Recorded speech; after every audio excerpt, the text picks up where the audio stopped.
Hello everyone, welcome to my channel the Vineet Education. I hope कि आप लोग अच्छे होंगे और आप लोगों की लर्निंग भी अच्छी चल रही होगी।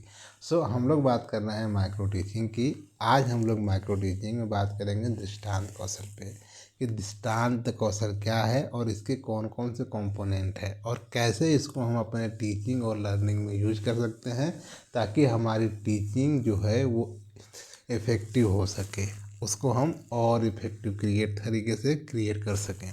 तो इसके बारे में हम लोग देखेंगे। इसके पहले हम जानेंगे दृष्टांत का मतलब क्या होता है।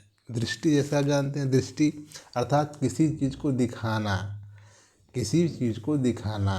वो आप इमेजिनेशन के थ्रू भी दिखा सकते हैं, चार्ट के थ्रू भी दिखा सकते हैं एंड मॉडल के थ्रू भी दिखा सकते हैं।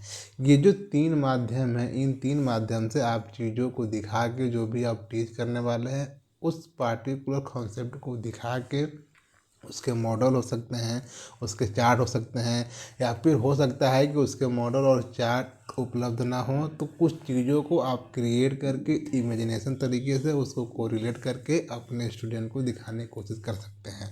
वो होता है आपका दृष्टांत कौशल। अब बात आती है कि दृष्टांत कौशल के ब्लूप्रिंट क्या होते हैं।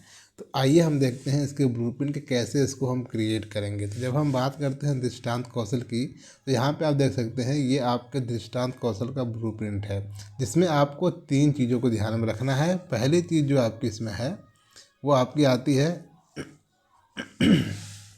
आती है शिक्षण बिंदु अर्थात टीचिंग पॉइंट, कि आप कौन सा टीचिंग पॉइंट लेने वाले हैं। देन उसके बाद उसमें छात्र अध्यापक की एक्टिविटी, आप कैसे उसको टीच करने वाले हैं। देन उसके बाद स्टूडेंट की एक्टिविटी क्या होगी। इन तीन चीज़ों को ध्यान में रख के आपको इसके लेसन प्लान को क्रिएट करना है। ठीक, जैसा कि आप देख सकते हैं इसमें लिया गया है खबीर को। तो खबीर कौन थे? कवि थे। तो अब इनका हम चित्र दिखाएंगे स्टूडेंट को। ठीक है, जैसे कि यहाँ पे देखिए, यहाँ पे चित्र लिया गया है। अब खबीर का चित्र फोटो चार्ट के माध्यम से हम दिखाएंगे ताकि स्टूडेंट उनको देखे और जाने। देन उसके बाद उनका चित्र दिखा के हम उनके बारे में टीच करेंगे। ठीक है, तो अब हमने उनका चित्र दिखा दिया, उसके बाद यहाँ पे जो भी उनके बारे में था हमने लिख दिया, और उसके बाद हम क्या अज्यूम करके चलेंगे कि जो भी मेरा स्टूडेंट है उसकी एक्टिविटी क्या होगी कि वो बातों को ध्यानपूर्वक सुनेगा, समझेगा तथा महत्वपूर्ण बातों को अपनी पुस्तिका में लिखेंगे या लिखेगा। ये हमेशा फ्यूचर में रहेगा, ये हमेशा फ्यूचर में रहेगा। इसको आप ध्यान दीजिएगा, इसको फ्यूचर में क्रिएट करिएगा, क्योंकि लेसन प्लान आप घर से बना के लेके जाते हैं। तो इसलिए आप एक्सपेक्ट करके चलेंगे कि आपका जो स्टूडेंट है वो आपकी बातों को ध्यानपूर्वक सुनेगा और महत्वपूर्ण जो टॉपिक हैं उसको वो अपने कॉपी में लिखेंगे या फिर लिखेगा। ठीक है, ये अज्यूम करके आप चलेंगे। तो ये इसका ब्लूप्रिंट है, आप देख लिए हैं। अब बात आती है कि इसको हम कैसे अप्लाई करेंगे अपने टीचिंग लर्निंग में। तो इसको अप्लाई करने के लिए आपको इसके जितने भी कंपोनेंट दिए गए हैं उसको देखना पड़ेगा और उसको याद करना पड़ेगा कि वो क्या है, उसको समझिए। देन इस तरीके से आप इसको अपने टीचिंग पॉइंट में यूज करेंगे। जैसे आप देख सकते हैं इसके कंपोनेंट दिए गए हैं।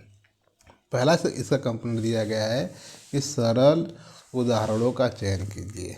कि जब भी आप दृष्टांत कौशल का यूज कर रहे हैं तो सरल उदाहरण का यूज कीजिए। जैसे यहाँ पे हम पढ़ा रहे हैं खबीर के बारे में। तो खबीर के बारे में जब आप पढ़ा रहे हैं तो उन्हीं के शाखा से और जो कवि हुए हैं जिसको स्टूडेंट जानता है उसको आप उससे कोरिलेट करके बताइए। कि जैसे आप देखे होंगे वो कवि होते हैं, या फिर आपके गांव में कुछ लोग होंगे जो जो है कि जो गाना गाते हैं। जैसे गाना गाते हैं अलग अलग लोग गायक होते हैं, तो उसको ही अगर वो अच्छे लेवल पे हैं, राष्ट्रीय लेवल पे हैं, तो उनको हम कवि बोलते हैं, जो समाज को सुधारने का काम करते हैं। तो ऐसे आप सरल उदाहरण का प्रयोग कीजिए जिससे आपका स्टूडेंट आपके जो टॉपिक है उसको कोरिलेट कर सके, समझ सके। ठीक है, देन उसके बाद दूसरा आप क्या ध्यान रखना है कि जो भी आप उदाहरण दे रहे हैं वो आपके जो भी कॉन्सेप्ट हैं जो आप टीच कर रहे हैं। जैसे हम यहाँ पे कबीर के बारे में टीच कर रहे हैं, तो वो जो कबीर हैं उनके विचारों से इस संबंधता होनी चाहिए आपके उदाहरण का। जैसे हम लोगों ने देखा कि हम कबीर के बारे में टीच कर रहे हैं और कह रहे हैं कि आप कबीर देखे होंगे गांव में, या फिर और राष्ट्रीय लेवल कवि जो लिखते हैं समाज की जितनी भी बुराइयां हैं उसके बारे में। तो ये जो चीज़ें होती हैं तो उससे क्या होगा कि आप क्या टीच करने वाले हैं, खबीर विचार क्या आपका है, कॉन्सेप्ट क्या है कि हमको राइटर के बारे में टीच करना है। अब राइटर होते कौन हैं, तो जो आप ये 2 राइटर के बारे में आप बताएं तो वो 2 राइटर को स्टूडेंट आपस में कोरिलेट करके समझ पाए, ठीक है। इसलिए देन उसके बाद उदाहरण जो भी आप दे रहे हैं वो रुचिकर होना चाहिए और वो आपका जो भी कॉन्सेप्ट है उससे जुड़ा होना चाहिए। तो आप अपने उदाहरण जो भी ले रहे हैं उसको ऐसा लीजिए कि वो रुचिकर हो, जो स्टूडेंट सुने तो उसमें इंटरेस्ट ले, ठीक है। ये नहीं कि बहुत बड़ा उदाहरण आप दिए गए उसको समझ में नहीं आया, तो ऐसा आपको नहीं करना है। उबाऊ वाला उदाहरण नहीं देना है, बल्कि उदाहरण ऐसा देना है जो कि स्टूडेंट में रुचि करो, ठीक। देन उसके बाद क्या है कि जब भी आप उदाहरण दे रहे हैं उसके लिए अलग अलग माध्यमों का चयन कीजिए। एक ही उदाहरण मत दीजिए, अलग अलग तरीक़ों से आप उदाहरण को क्रिएट कीजिए और देन उसके बाद ऐसे आप टीच कीजिए, ठीक है। उसके बाद आपका है कि उदाहरण के लिए उपयुक्त विधियों का चयन कीजिए। अब जो आप उदाहरण दे रहे हैं उसके लिए आपको उपयुक्त विधि का चयन करना है। कभी आगमन से दे दिए, कभी निगमन से दे दिए।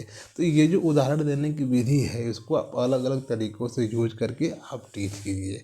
जब आप इन सारे चीज़ों को अपने टीचिंग और लर्निंग में यूज करेंगे तभी आप दृष्टांत कौशल को सही तरीके से अपने टीचिंग लर्निंग में अप्लाई कर पाएंगे। तो आई होप कि आपको दृष्टांत कौशल समझ में आ गया होगा। अगर कहीं में समस्या हो तो आप कमेंट बॉक्स में पूछ सकते हैं। एंड अगर आपको वीडियो इन्फॉर्मेटिव लगे तो अपने दोस्तों के साथ साझा करना ना भूलें और चैनल को भी प्रमोट करें। तो मिलते हैं नेक्स्ट वीडियो में। पढ़ते रहें और बढ़ते रहें। Keep learning guys and take care of yourself।